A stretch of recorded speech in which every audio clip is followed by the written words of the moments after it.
Hello, welcome to Currently Trending, Harper's Bazaar Arabia's weekly podcast series. I'm Millie Midwood, the digital editor here at Harper's. And I'm Elizabeth, the social media manager. In this series, we'll be interviewing some of the region's most prolific shapeshifters, chatting to the new generation of Arab women, and finding out what makes the world of fashion, beauty, and celebrity in the Middle East tick. Hello, welcome back to Currently Trending. So, to set the scene for today's podcast, I'm going to throw it back to a couple of weeks ago where some friends and I went to go and listen to some jazz at Q's bar at Palazzo Versace. And there we came across the phenomenal Brenna Whitaker. So obviously I was completely obsessed afterwards. I went home, did loads of research and lots of Instagram stalking. And not only am I now convinced that Brenna is just one of the most talented musicians ever, but she's also worked with the likes of David Foster, Stevie Wonder, Gladys Knight. So without further ado, Brenna Whitaker. Hello, Millie. How are you? Very good. I just had a cappuccino. I'm feeling great. That's great. So how long are you in Dubai for?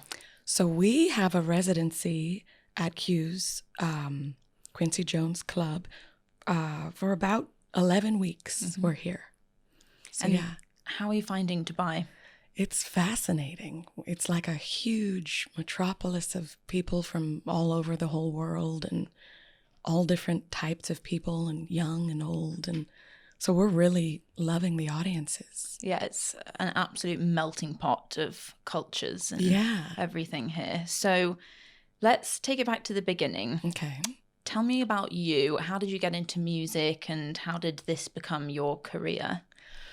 Well, I think, my mother is an entertainer and she did traveling road shows with the theater. And my dad was a drummer. And, when you have two creative parents, you're bound to catch something. And Disney films were huge. But choirs, I started in children's choirs and the theater at a young age. So I started working professionally at 11. And did you have a good singing voice at 11? I always have had this raspy kind of tomboy thing. And it, when you hear certain voices, you're like, I wonder if they, So I kind of have used that. I've always had a powerful, kind of a loud voice, but then also I can be soft too. So I just used that in a lot of training, and it kind of formed into, you just don't give up on something that you've done your whole life, and the next thing you know, you're making a profession out of it. So that's how it kind of transpired, but I've been supported by my parents almost too much. They should have fired me a long time ago. But I moved to New York City at 17 and started working in the theater there. And then I fell in love with torch songs, which are basically sad, depressing songs of women drinking or smoking or coffee and depressed that they've just been left. So anthems of building your life back and just the American songbook, the chanteuse thing. I sort of fell in love with the theatrical way of interpreting music. Well, you are an amazing performer as well. So I'm sad that this is just a podcast because we're going to hear some music. Yeah. So whilst we're talking about your childhood and your kind of career, I've asked if you can sing one of your earliest song memories or earliest or perhaps one of the first songs you ever learned.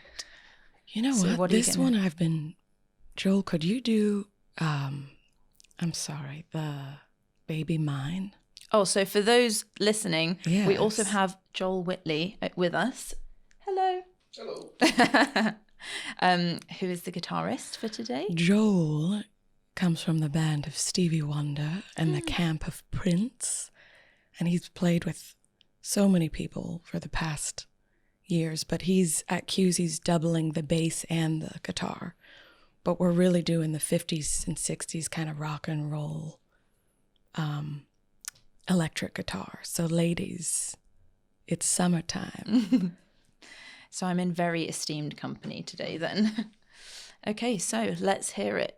So yeah, this is a Disney one that I fell in love with early that I sing to my 2-year-old that's here with me now.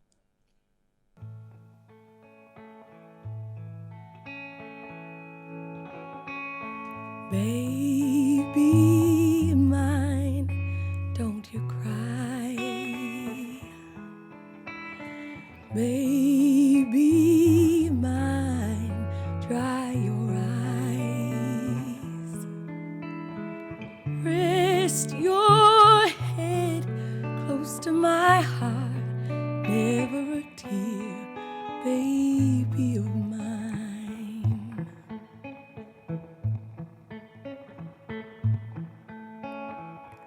Little one, when you play, don't you mind what they say. Let your eyes sparkle and shine, never a tear, baby of mine.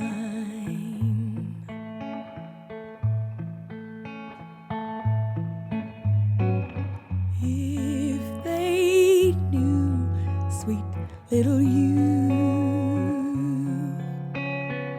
they'd end up loving you too. And all those same people who scorn you, what they'd give just for the right to hold you. From your head down to your toes, you're not much, goodness knows. Let your eyes sparkle and shine, never a tear, baby of mine.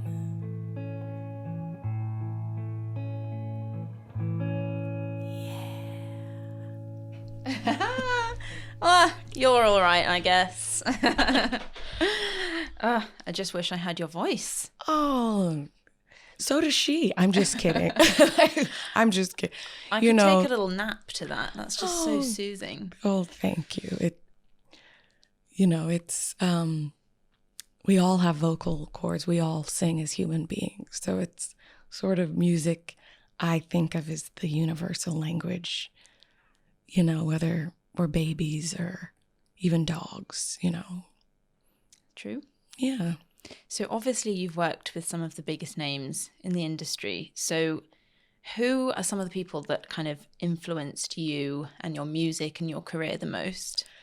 Well, the older I get, the more appreciation I have for the ones, that have fought the fight and the survival of the fittest in, the world of, in entertainment. It's very easy to get swept under and taken by the dark side of that lifestyle.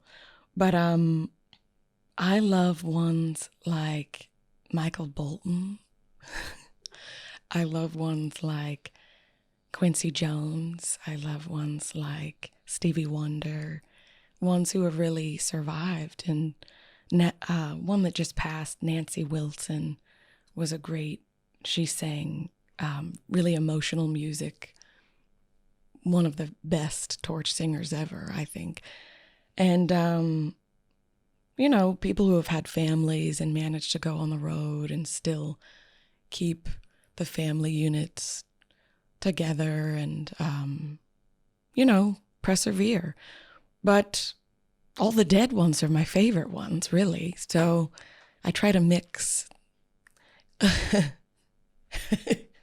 I try to mix all the good and bad from singers. So I listen to everything from spiritual, my, sister Rosetta Tharpe, all the way to CeeLo Green or somebody like, there's so many people to be inspired by, especially in music, because you can listen to anything now with like Apple Music and streaming. You literally can pick up anything you need to hear. It's not just what's current. It's, Do you like current music? Well, my instinct is to immediately say no, but there are things that I can hear that I appreciate. Dance-wise, I love the party of new music. But as far as like new soul or R&B or new pop music, it's kind of rare that I hear something that I would buy, actually. If you had to pick another genre to perform other than that kind of jazz soul vibe you've got, what would it be?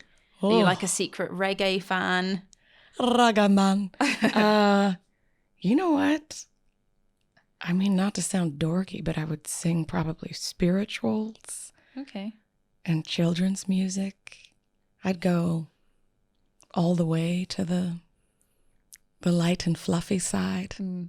But that's a hard one. That's a hard question. Good question. I have to think of that. Threw a spanner in the works there. Yeah. So David Foster produced your first album. Yes. What was it like working with him? It 15-time Grammy Award winning. 16. 16. Oh, sorry.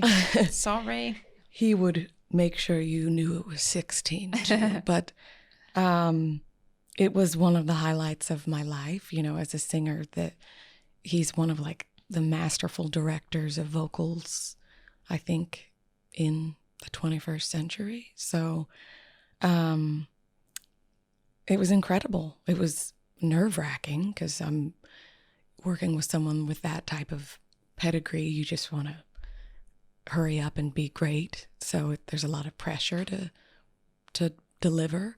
But it was incredible. It was incredible. Yeah, it's not as glamorous as it looks. Oh, really? Okay. Yes, it's a lot of long hours and a lot of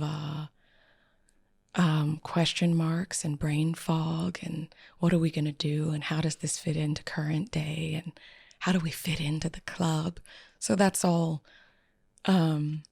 slightly more stressful than today, I think, in 2019 than people even know, because you want to fit in. But, sometimes you don't. What do you think the biggest lesson is that he taught you? Well, he's one of the hardest workers I've ever seen work, so that I always take that. And networking is huge. So watching him network, he has like his master's doctorate in networking with people that should network together with certain causes and certain areas of, need musically, whether it be charity or whether it be soul, like something spiritual that needs to be said about children or, conflict in the world. So, yeah, but mostly work. It's, you keep going, you don't give up, and you just keep going, period. Nice philosophy to live by. Yeah. So for our next song, we have a song that either reminds you of an influential person in your life. Who are we going with? Well, let's do an Etta James. Oh, yes. One, because between her and Whitney Houston, I copied a lot of. And that's funny you said Etta James, because when I came to see you perform, I slid into your DMs on Instagram and hoped that you would see it in the break. And I said, are you going to sing any Etta James? Because I could just picture At Last just booming around the room. But I don't think you saw it until afterwards. I think, well, I do about 7 of her old ones, but I kind of pick the obscure, strange ones rather than, I've sung At Last probably 14 million times. I can imagine. And it's an incredible song. But this one is kind of a little bit edgier. And she was an edgy person. So Joel knows this one too. So let's do 7-Day Fool.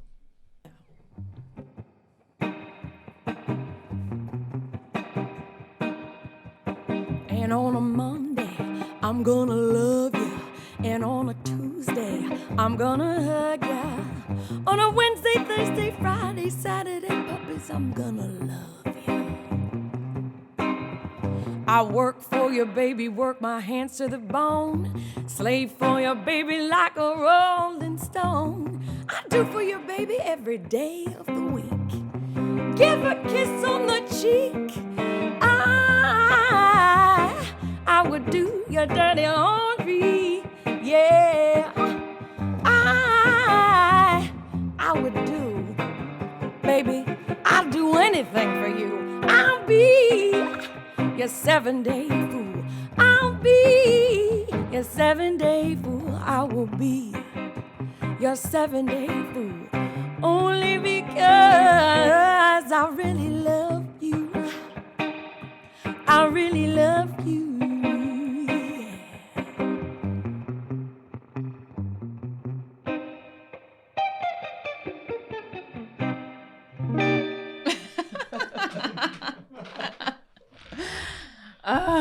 I wish I could do this every day at work.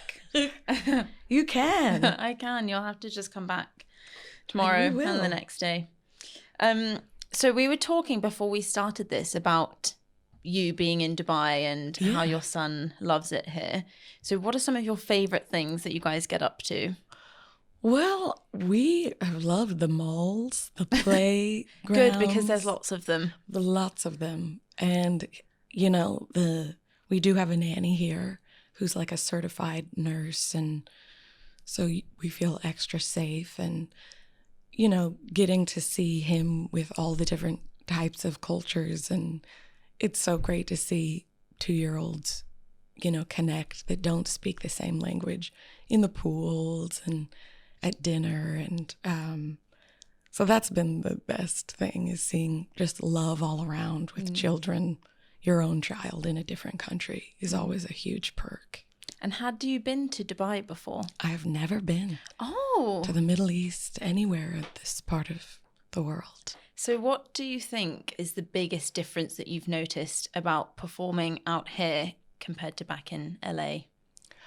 Well, you know, Dubai, I was told by a lady that runs the comedy club here, because, you know, yes. Love her. Yes.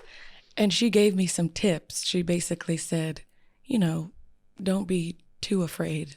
I'm known in Hollywood for kind of being a little bit crass, kind of telling it how it is, gracefully, you know, not within, you know, there is a level of class that you have to hold up, even in LA. But, you know, in Dubai, she said, don't watch it too much, because she actually said, say whatever you want, because people are here to, you know, enjoy the night and be people.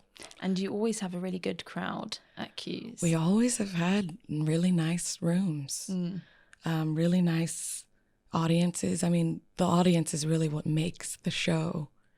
The energy in the room brings it out in the band and brings it out in the character of the whole mood of the night. So, yeah, the listening, the fact that they have been listening to jazz and, you know, piano solos and bass solos is always such an honor to appreciate music all together in a small room.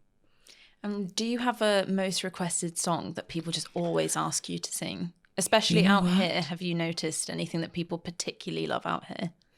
They love, well, I've loved seeing people from different cultures love, you know, American jazz standards. But we do get a lot of Nina Simone, which is wonderful. And then we get Somewhere Over the Rainbow, which is... Oh, you did that as the finale song, I think. Yeah. Oh, that was just We get amazing. that a lot, which is, I think it's sort of a universal song for the world, Somewhere Over the Rainbow. Because Happy Birthday. Happy Birthday. That must be a very requested one. For sure, that one. But, you know, it's really cool. Dubai has great taste. So we've gotten a lot of great requests. One was Purple Rain that we added to the mix of the night, and it's actually been my favorite one to do of the whole show. And that was by a request from a regular. So really anything. We're jazz dorks, so we can do any jazz standard. But, you know, if somebody requests a Whitney Houston song, we definitely could pull that out. Or Frank Sinatra, we get a lot of. Do you ever get people requesting songs that you guys haven't learnt together or haven't played together before? Oh, yeah. And we do them. Do you? You just wing it? Yeah. Well, you know, you just get like a groove, and then you can kind of, you know, people have been, they're out for a night. So we'll just sort of, and I'll get the audience involved, and they can sing the first verse, and Joel sings the second verse. And, but yeah, we can always kind of fake our way through anything popular. I feel like I wouldn't even notice if you guys faked it because you're just so on point. Oh, well, that's a very nice compliment. That means, you know, we're doing our job. We're actors too. So we're playing the part of, you know, fake it till you make it. And we've talked about the difference between here and LA. What do you think is the most challenging thing performing out here?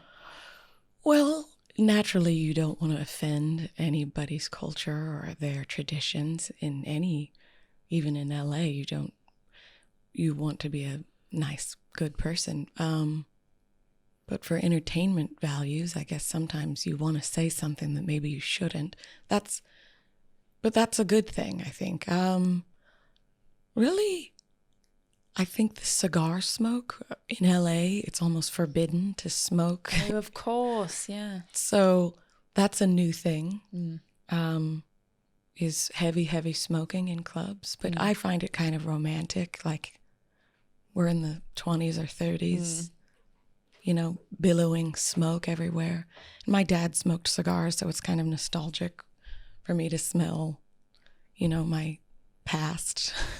I love that you've just turned a negative into like a nice, nostalgic, positive point. We have to. Last night I was saying how grateful I was for ice cubes.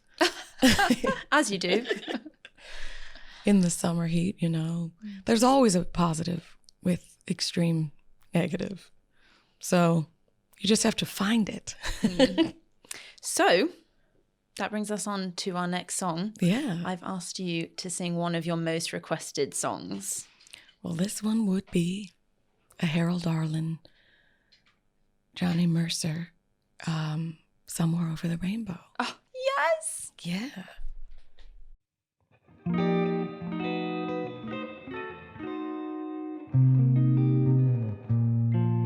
Somewhere over the rainbow, way up high, there's a land that I've heard of once in a lullaby.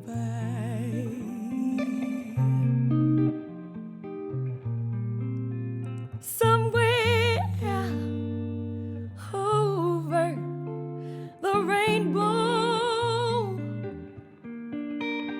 skies, they are blue, and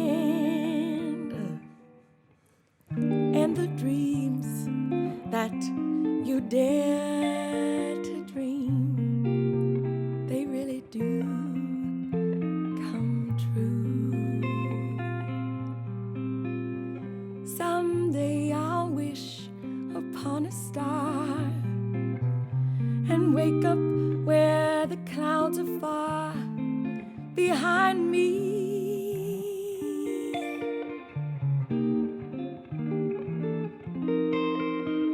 Where troubles melt like lemon drops away above the chimney tops. That's where you find me. Somewhere over the rainbow. Bluebirds, they fly, and birds fly over the rainbow. Why then why can't I?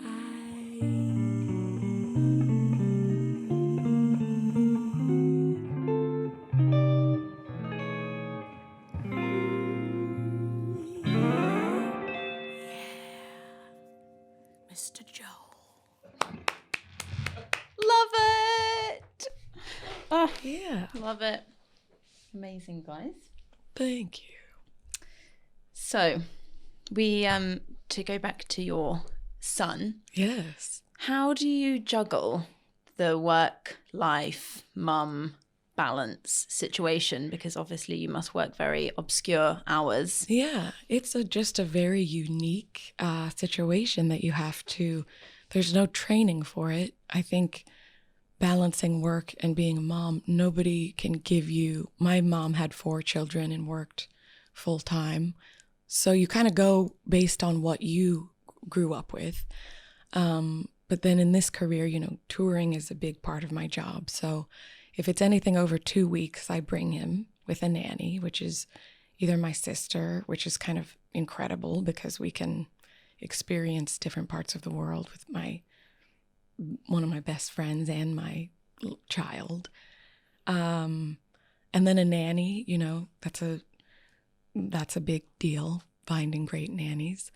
But the hours, you know, I have to sleep to repair my voice about 8 to 9 hours. Oh yeah, of course. After every show. So sleep, to me, to repair your voice, sleep is the biggest necessity. So the more you sleep, the better you feel. So let's eat beans for every meal. But yeah, you know, being a mom, the sleep is the number one thing, I would say. And you were saying that your husband is really good at sort of co-parenting and taking on that big role. He has to go to bed when the baby goes to bed so he can wake up when the baby wakes up. And then the baby naps. When toddlers are great because they nap. So any sleep that you didn't get at the night, you can take a quality 2-hour nap with your toddler. So hopefully we can keep him as a toddler as long as possible. I'm not sure how I'm going to phrase this next question. I think it's a bit of a loaded question, but do you think that your industry is kind of predominantly men or women at the top? And do you think that having a job that is such obscure hours and a lot of touring and a lot of work and working into the night, is that something that kind of stops women from going into your industry, do you think?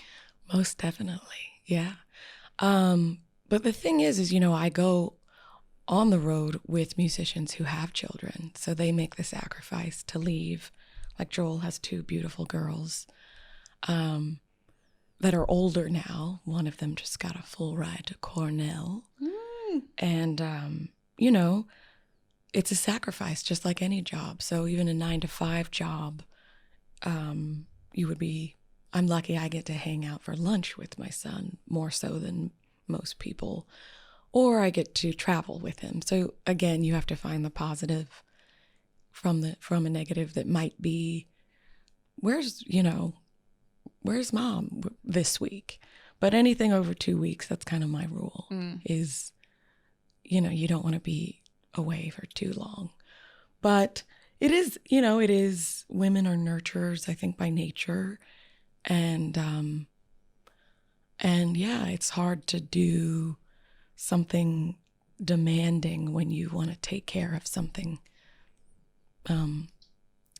delicate, like a child. So you just have to, I learn by watching how other people do it, like Joel, and David Foster, watching how he managed having 16 Grammys and 6 daughters. And you learn by, like, I work with a lot of, Gene Simmons, for instance, from Kiss, I work with a lot, and I consider a friend, and his children are quality children. So I'm like, okay, what did you do? And, education, reading, culture, you really can't go wrong with those 3 things. So, and being together is key, but quality time is key too. So however you can maneuver that, I think, is the trick. How do you find like quality time to spend the 3 of you? And what kind of stuff, especially out here, do you get up to when it is the 3 of you? Well, we do a lot of things separate, but eating, I think, is very important to eat together. So, and reading, we do bedtimes. Like my first set starts at 9, and then we put him to bed at about 9:45. So I'll go up on the break, read a book, in my full makeup, and which is Sage interesting, outfit. and say, night-night, and then Ryan will put the baby to bed, and then I'll peek in at 1 a.m. and cover him up, and then sometimes I'll go to breakfast with them early in the morning and then come back and sleep. So you just kind of work it out. But it is so helpful in Dubai that nannies come so highly regarded here, because, that's our date night. That's our time to go work on the relationship part of being a family too. Do you ever sing to him? To Rygar, yeah, all the time. Baba Black Sheep is the number 1 hit. Really? In the Whitaker household. Yeah, that one. And he loves Head, Shoulders, Knees, and Toes. I'm trying to get him, the Hokey Pokey. Every day is a new song and a new adventure. And him being a toddler, it's so cool to see them turn into little humans in a safe place like Dubai, with so much kid-friendly stuff, and parents doing the same. And speaking of them turning into little humans, do you think he's musical? Do you think he might be following in your footsteps one day? You can kind of tell when they get the kind of glazed over eye look, and they're very still, watching people play instruments or sing. Or he loves the shows at the mall. So last night we went to go see the Angry Birds show. But, anything with music, he instantly is gravitated towards. But, we'll see. I'm not going to push anything, just naturally.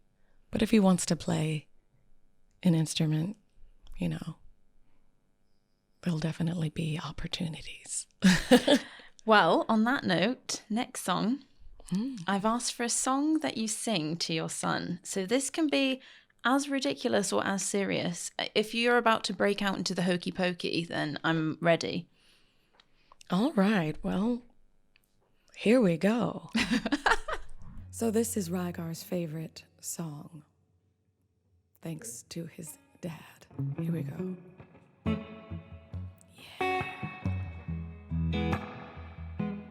I'm gonna take my horse to that old town road. I'm gonna ride till I can't come home. Horses to my left, horses to my right. Everybody's horsing and I gotta pick a fight. I got a horse to my left, a horse to my right. Everybody's wrong and everybody's right. Ain't gonna tell me nothing. You ain't gonna tell me nothing. And And that's the song of the house today. And Joel, I think we need to learn that one.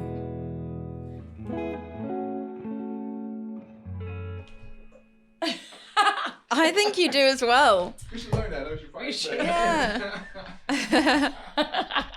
had to edit some of the lyrics, but Yeah, cheated on my baby. You can go and ask her.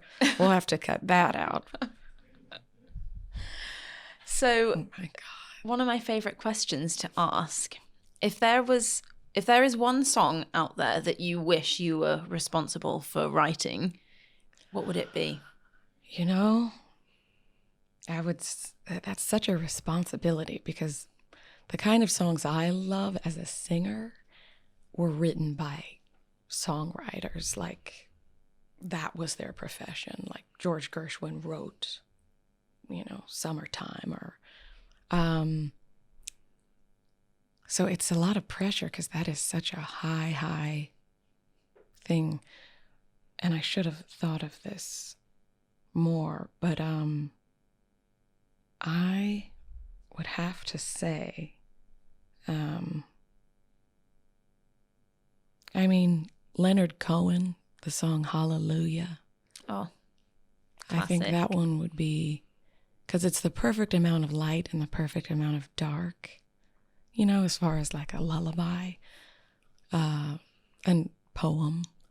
So probably that one I think would be like, if you wrote one song, you could basically live on, that would, you'd stay in the books maybe.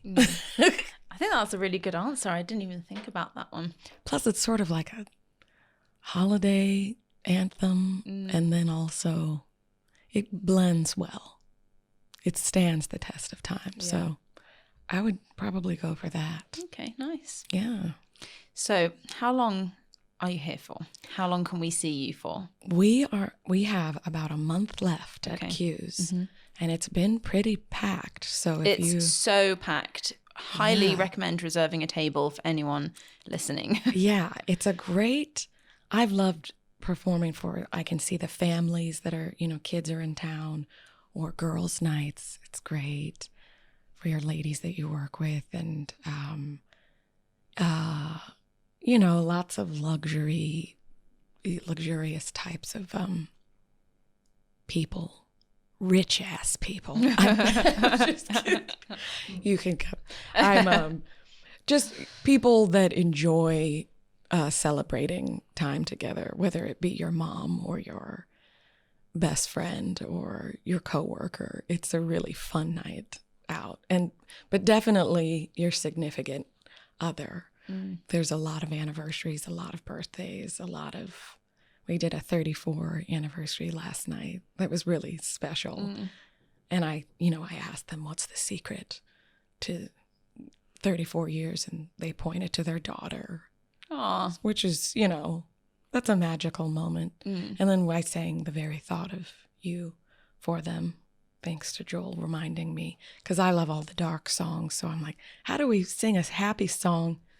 But yeah, it's such an honor to be able to just give people music as a way to relax into their life, And it really is the sort of evening that can be enjoyed by everyone as well. I mean, I went with a group of girls and we had dinner in the Palazzo Versace before, and then we came to you guys, jazz, drinks. It really Perfect Thursday night. That's what it's like in Hollywood too. It's the same vibe party. So it's really cool to see that in Dubai, to see the same kind of night Cool. here. So what are your future plans? Where can we follow you to next? Well, we're gearing up for the holidays, and we're usually in Hawaii for the Christmas on the island of Lanai. Why Hawaii? Well, there's a guy who owns an island, and we've been going out there for the past couple years. He owns the 2 Four Seasons on the island of Lanai. So we've been working over there, But we're also gearing up for the Olympics in Japan for 2020. Wow. What are you doing there? We're going to be at the Blue Note Jazz Club there to kind of,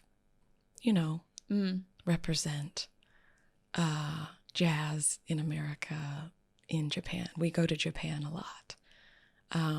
But yeah, I'm working on another album. Joel and I are writing songs left and right. We're testing them out at Q's. So glad to be in the Quincy Jones camp here in Dubai. And yeah, just keep working, pop, drop, and lock it. So our final song is a Okay. surprise for me. Okay. I don't know what you're going to pull out the bag, but it can be anything that you want to end on. Okay. Now, you were born here, Well, pretty not much, yeah. basically. 26, 26 years, yeah. So this is basically... So we got to do something in minor. The minor chords mimic the Arabian inflection of this part. So one of my favorite things in the club is to take a jazz standard and take the minor chords and kind of give it that Gothic Arabian feel, if that makes sense. Goth Arabian. It's sort of rock and roll. What did you grow up? What did your parents listen to? So my mum is actually a DJ on the radio. So Really? Yeah, she's a very musical person. She loves a lot of kind of rock. And you mean like big David Bowie fan, Okay. the Sex Pistols, all that kind of, the Beatles, lots of British bands as well and singers. This is for you, Millie's mom. What's your mom's name? Nanette. Oh, Nanette. This is for you, Nanette. Nanette.